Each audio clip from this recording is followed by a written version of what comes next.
Dear student of BA Part First,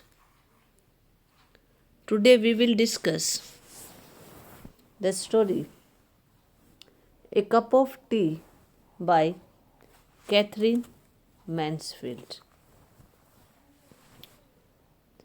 Catherine Mansfield works out the theme of womanly jealousy in the story A Cup of Tea. A Cup of Tea is a modernist style short story written by Catherine Mansfield in 1922.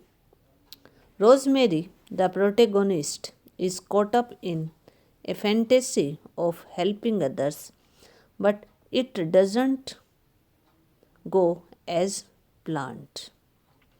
You might be wondering how such a simple item as a cup of tea could give rise to an entire narrative. Catherine Mansfield, who was born in New Zealand but lived most of her working life as a writer in London, was an expert at writing this kind of short story. She would craft a narrative surrounding an item or event that at first seemed so inconsequential but ultimately reveals serious and introspective themes beneath the surface of the story. Let us bite into a simple slice of life as we review A Cup of Tea. A Cup of Tea is set in 1920s London.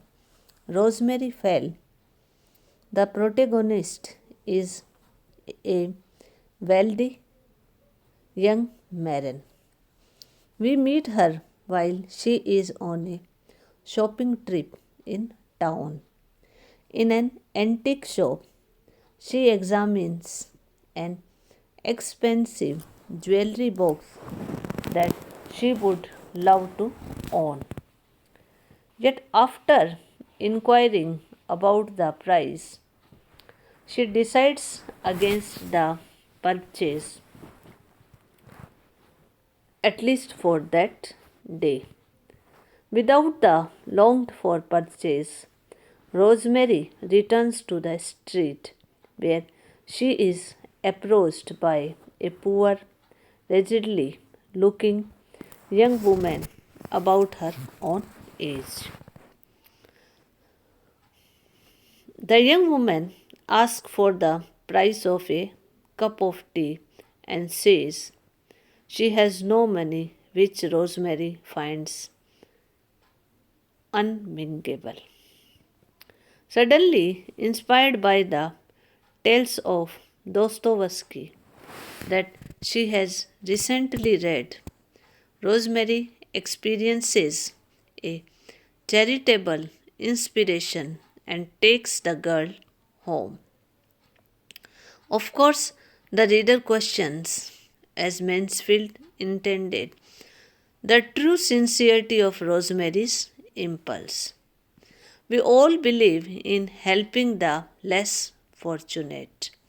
However, this wealthy young woman seems more taken with her own fantasy of photography than any real desire to help.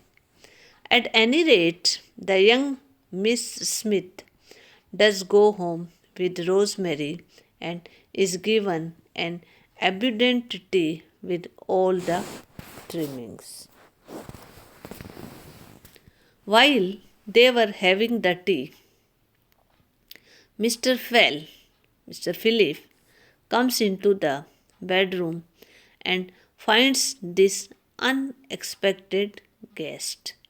He takes Rosemary into another room where he first expresses disapproval of what his life has done. Sorry, what his wife has done, and then speaks appreciatively about their poor visitor's beauty. Once vexed with her charitable case, Rosemary now feels odd and without direction. What should she do? Ultimately, she gives Mrs. Smith some cash and sends her on her way. Anxious about her own appearance, Rosemary takes great care in dressing for dinner and seeks reassurance of her charms from Philip. A Cup of Tea is a short story written by Catherine Mansfield. It was first published in 1922. A lot can change over a cup of tea, or can it actually? The English tea parties have been a recurring theme in the classics, but here Mansfield uses just a cup of tea to expose the class consciousness and materialism in Britain in the early 90s. The story is narrated by an unnamed third person that charms you through this tale. A cup of tea reveals class feelings, individual securities, and jealousy. It is a mark on the pompous lifestyle of the rich compared to the wretchedness of the poor in that period. There is a complete lack of understanding on part of the rich class who are immersed in their lifestyle and are on a constant lookout for social adulation. Catherine Mansfield begins the story with the physical traits of the central female character, terming Rosemary Fell was not exactly beautiful, but she is pretty. Rosemary is a rich, young, and well read. The well read remark is important, for Rosemary understood things in context to her world of books, as we understand during the course of the study. She is highly placed in society and has a reputation in organizing parties.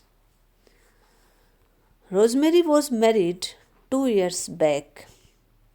Her husband adores her and they have a son.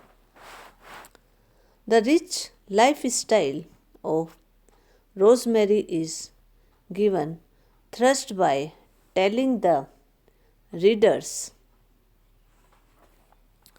about her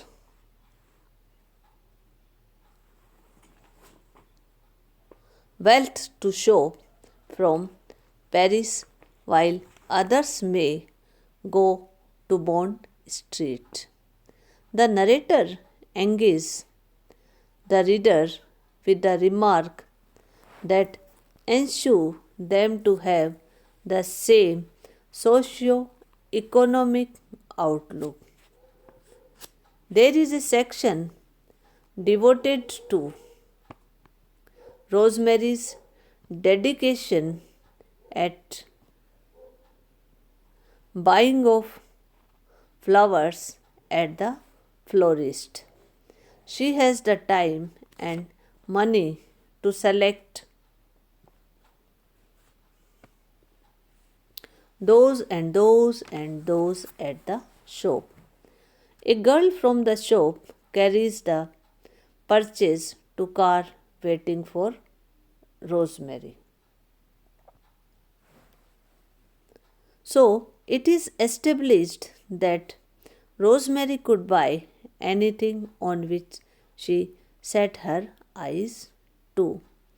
One winter afternoon, she goes to antique shop where she is po- she is the point of admiration for the shopkeeper.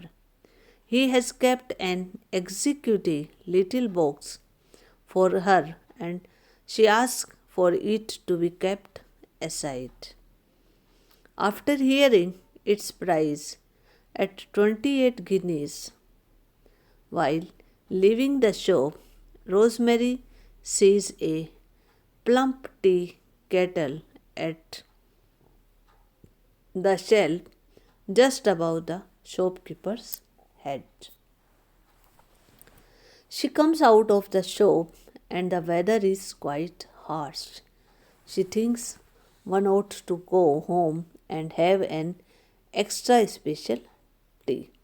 Interrupting Rosemary's thoughts on tea and the little box, there stood a young, lean, and dark girl by her side asking for money for a cup of tea. Instead of giving some money, Rosemary asked the girl to come home with her for the cup of tea. She was going to prove to this girl that wonderful things did happen in life, that fairy godmothers were real, that rich people had hearts, and that women were sisters. She imagined things as they would happen in the books that she read. Instead of analyzing the consequence or having an understanding of the situation. Rosemary took this Samaritan initiative to her home. She tried to make this girl all comfortable. However, there is a discreet voice of the narrator that proves the intent behind Rosemary's efforts are probably selfish and for self adoration. For instance, when Rosemary asks the girl to remove her coat and hat, these things are placed on the floor. And before asking for tea to be served, Rosemary goes to get a cigarette for herself. This shows that in her heart, Rosemary had not given the girl the required priority. Finally, tea and snacks arrive for the girl. All through, the girl is in awe with the grandeur of Rosemary's home and feels uncomfortable. However, Rosemary is glad to have positioned herself on the pedestal as the savior of this girl. She tells the girl that she needs not to worry. I will look after you. At this point, Rosemary's husband, Philip, enters the room and sees the girl with his wife. Philip wanted to know about the stranger in the house. It is now that Rosemary asks for the girl's name, which is Smith. Philip questions Rosemary on how her newfound excitement in helping this girl. Rosemary thinks it has been great on her part to have uplifted this girl, and instead of paying her for a cup of tea, she brought her home. Philip tries to tell Rosemary that her plans may not be practical, but with no heat. The only way he could get Rosemary out of this enthusiasm is to comment on how pretty Miss Smith looked and how he would appreciate her joining them for dinner. Spite and jealousy works wonders, as Rosemary immediately sends away Miss Smith with £3. Now, the only thought that lingers on Rosemary's mind is purely personal, to know whether her husband feels she is pretty or not, and she tells him about her desire to buy the little box from the antique shop. It is the simple writing and an engaging tone with the readers that enhances the value of this short story. And there is an occasional quirk in writing, like it was like something out of a novel by Dostoevsky, this meeting in the dust. With each paragraph, one realizes how the rich romanticize their lives while the poor may just be in need of a warm cup of tea to get through cold and hunger.